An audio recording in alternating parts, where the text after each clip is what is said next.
दशांश पूर्णांक आणि त्यावरील मूलभूत क्रिया, decimals and fundamental operations on them. हा जो आपला 6वा चॅप्टर आहे तो आपण आज बघणार आहोत. पहिले आपण समजून घेऊ नेमकं दशांश अपूर्णांक किंवा डेसिमल्स म्हणजे नेमकं काय. तर बघा, आपण व्यवहारी अपूर्णांक बघितला, म्हणजे ज्याला अंश आणि छेद असतो तो अपूर्णांक आपण बघितला, न्यूमरेटर आणि डिनॉमिनेटरवाला. तर आता हा त्याच्यामध्ये बघा, ज्या अपूर्णांकाचा छेद 10चा घात असतो त्याला दशांश अपूर्णांक असे म्हणतात. अ fraction having denominator is power of 10 call decimal. 10चा घात म्हणजे नेमकं काय बघा, पॉवर ऑफ 10. 10चा घात म्हणजे काय, 10चा पहिला घातांक म्हणजे किती असतो 10. 10चा दुसरा घातांक म्हणजे असतो 10चा वर्ग, तो म्हणजे किती असतो 100. 10चा तिसरा घातांक म्हणजे किती असतो 1000. म्हणजे 10चा जेवढा घातांक असतो तेवढे त्यावरती काय असतात, शून्य असतात. मग असं 10चा घात जर छेदामध्ये असेल तर आपण त्या अपूर्णांकाला दशांश अपूर्णांक असं म्हणतो. तर त्याची उदाहरणं कसे किंवा त्याला लिहितात कसं, तर बघा, उदाहरणार्थ दशांश अपूर्णांकाचे पहिलं उदाहरण काय आहे, 3/10. याच्या छेदामध्ये काय आला आहे, 10चा घातांक. मग याची किंमत जर आपण काढली, म्हणजे याला जर भाग दिला आपण, त्याचं उत्तर येतं बघा 0.3, म्हणजे 0.3. याला आपण काय म्हणणार, दशांश अपूर्णांक 0.3. पुढचं उदाहरण काय आहे, 4/100.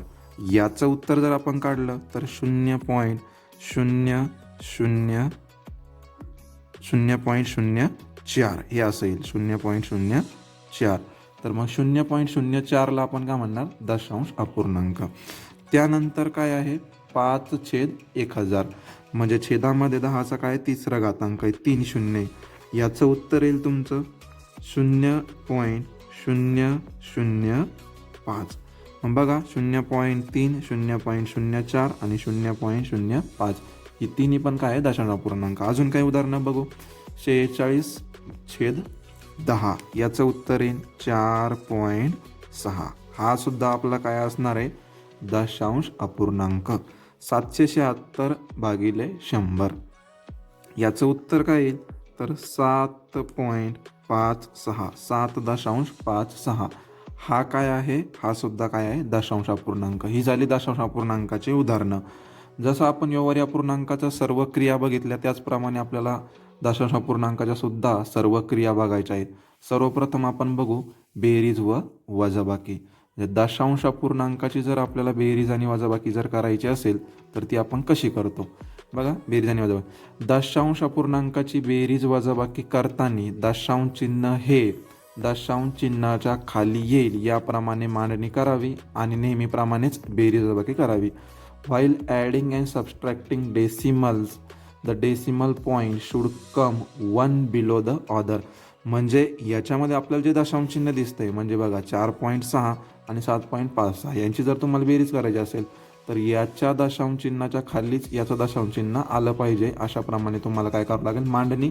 आणि रेग्युलर बेरीज आपण जशी करतो तशीच करायची. उदाहरणं बघू बेरीज आणि वजाबाकीचे काही.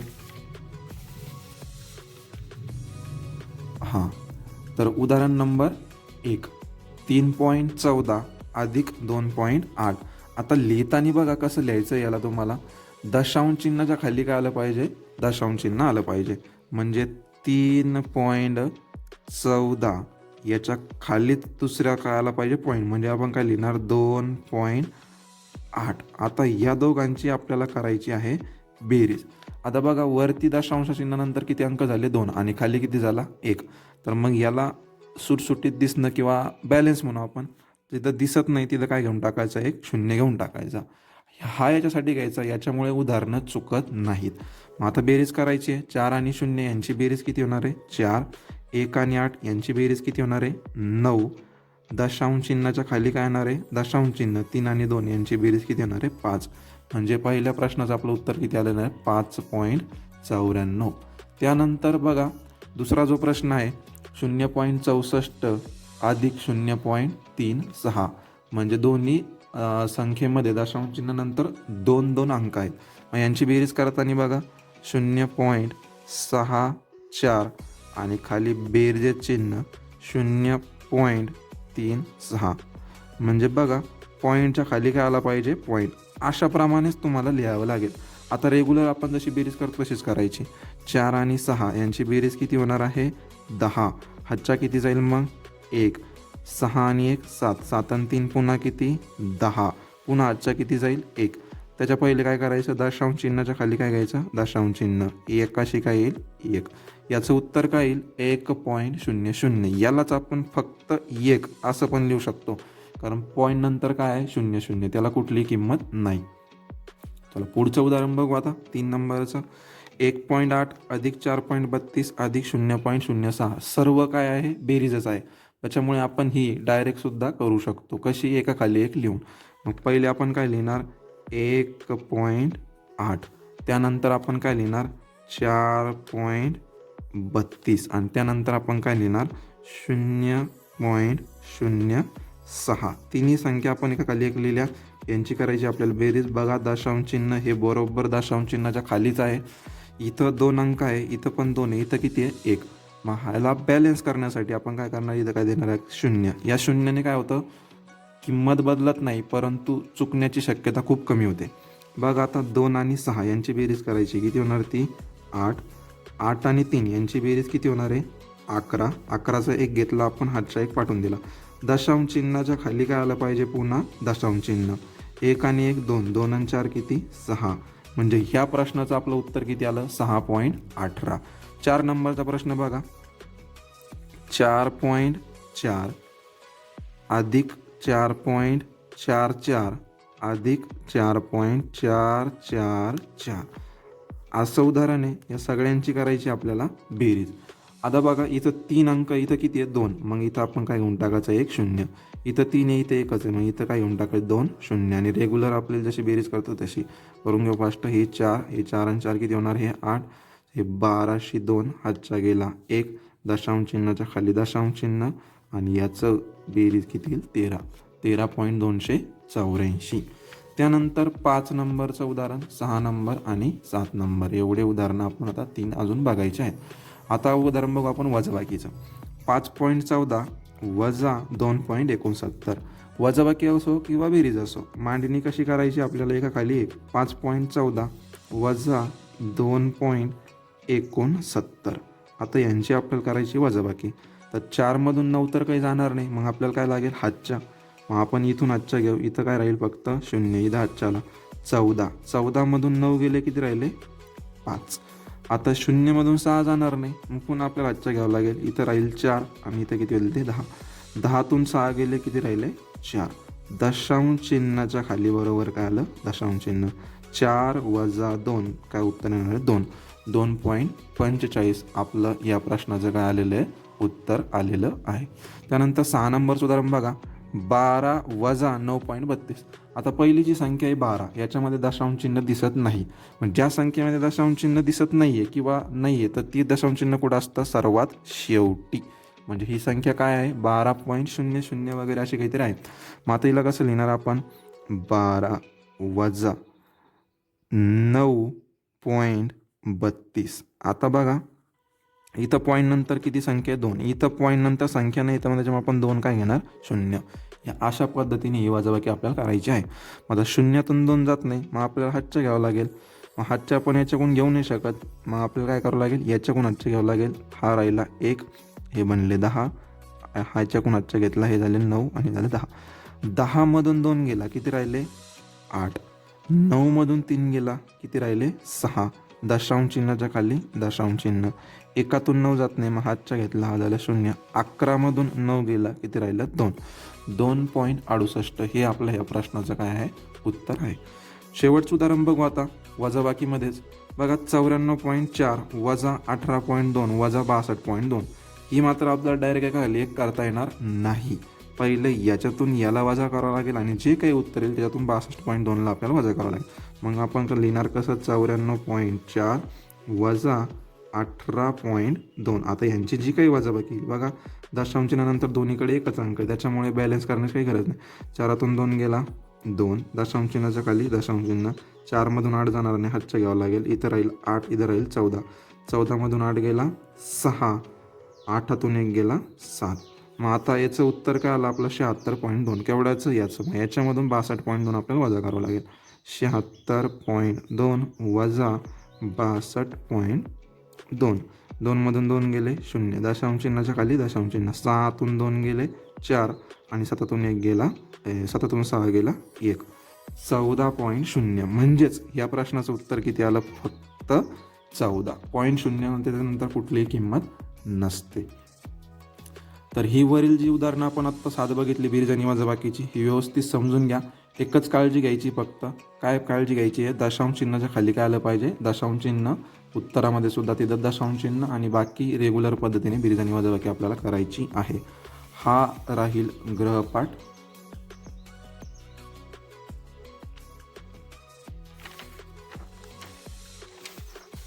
पुढचं आपल्याला आज बघायचं आहे की दशांश पूर्णांकातील संख्याचाच कशाशी गुणाकार? 10च्या घाताशी गुणाकार आणि भागाकार. Multiplication and division with power of 10. कशाचं? दशांश अपूर्णांकाचं. दशांश अपूर्णांकाचा 10च्या घाताशी गुणाकार करताना 1वर जेवढे शून्य असतील तेवढ्याच घराने दशांश चिन्ह उजवीकडे सरकावे आणि भागाकार करताना डावीकडे सरकावे. म्हणजे काय म्हणायचं आहे?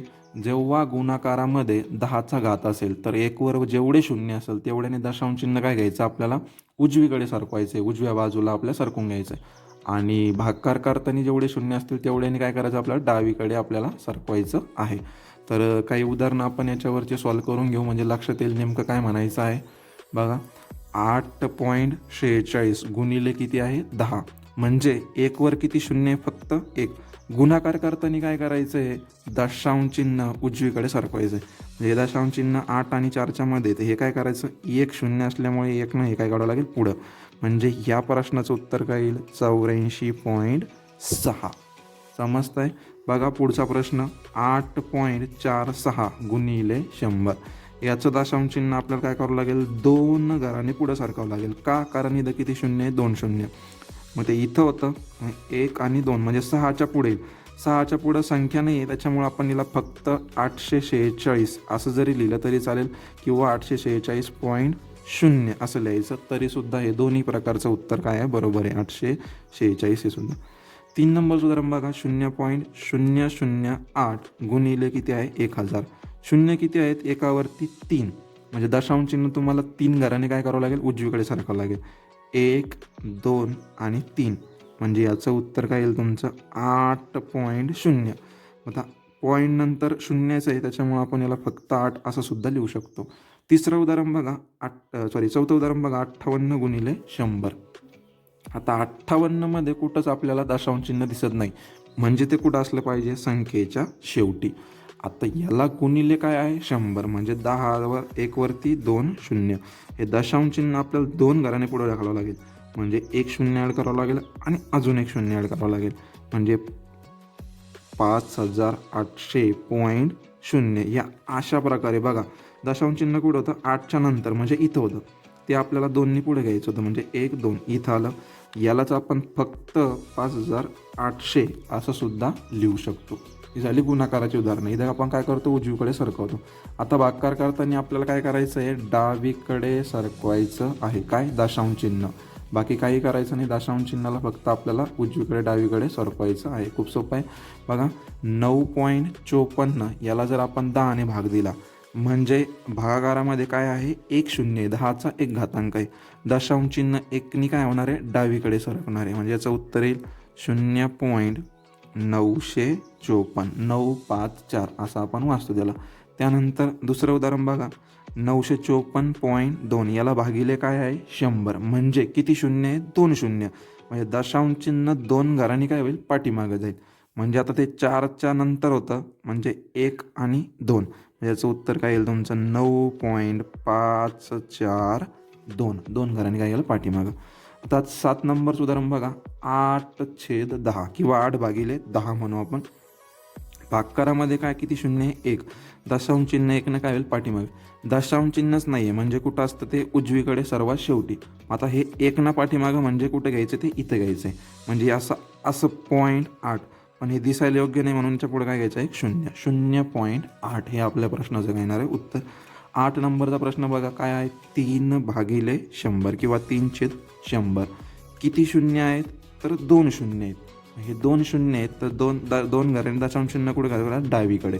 दशांश चिन्ह सध्या कुठे आहे, इथं. म्हणजे 1 आणि 2 म्हणजे 1 शून्य, दशांश चिन्ह 1 शून्य आणि 3 म्हणजे, आणि याला चांगलं दिसण्यासाठी काय करावं लागेल, 0.03. अशा प्रकारे 10च्या घाताशी जेव्हा आपण दशांश पूर्णांकाचा गुणाकार किंवा भागाकार करतो, दशांश चिन्ह फक्त आपल्याला सरकवायचं आहे, दुसरं आपल्याला काही करायचं नाही आहे. वरील नियम व्यवस्थित वाचून घ्या, ही उदाहरणं समजून घ्या आणि नंतर हा गृहपाठ तुम्हाला पूर्ण करायचा आहे.